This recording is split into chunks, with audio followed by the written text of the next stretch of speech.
Hi, this is Dr. Paul, and we're talking with Dr. Jafarieh. She's a chiropractor right here in Fort Lauderdale, Florida, and her patients call her Dr. J. And the topic we're talking about today is carpal tunnel. What are the common causes of carpal tunnel, and what actually can be done for it? So let me ask you, Dr. J, do you see very much carpal tunnel in your practice? It's a quite frequent condition to see at the office, especially nowadays with a lot of people working at, having desk jobs, working at a desk and operating computers. So more so now? Yes, Yeah. than before. Now, when we say carpal tunnel, what exactly does that mean? If somebody has carpal tunnel, what does that mean? Well, the true carpal tunnel is really the irritation, entrapment of a nerve in the wrist, which is called the median nerve. There are several delicate bones in the wrist, and there is a tunnel where the median nerve passes through that tunnel. When the median nerve is entrapped in that tunnel, it causes symptoms which are pain, numbness, tingling in the hand, and that's what we usually call carpal So you're tunnel. essentially saying it's compression of that median nerve. Absolutely, Now, through the carpal. what compresses it? What are some of the reasons that that nerve would be compressed? Well, the tunnel can become narrowed down with, perhaps, there are different causes. If the patient has a job that requires a repetitive movement, it can cause irritation in the wrist, and the inflammation can actually decrease the width of the canal. It can be misalignment, malposition of the delicate bones in the wrist, and buildup of scar tissue in that area through previous injuries.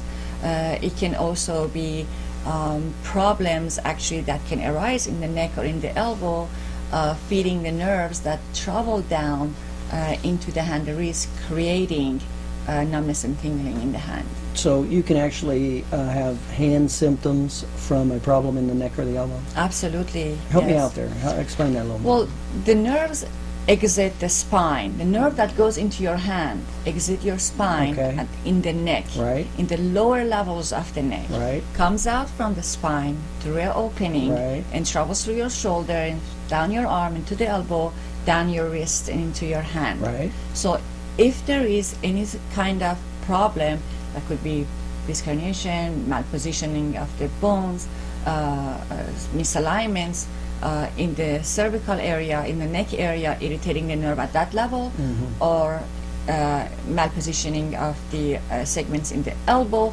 irritating the nerve at that level, Okay.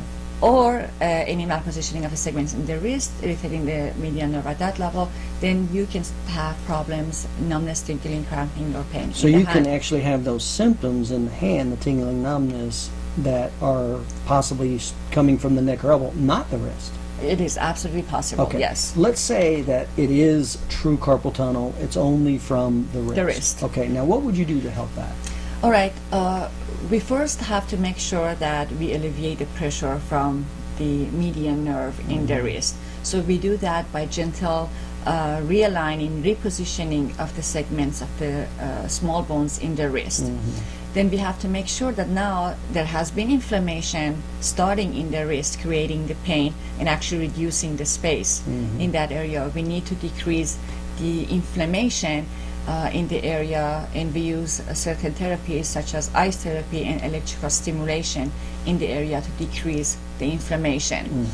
We can also use taping or bracing to, once that we realign the bones and make sure that the tunnel is open, we use taping or bracing to keep the tunnel open now, to Let keep me the wrist in that understand position. this. So you can actually move the bones in the wrist, increase the size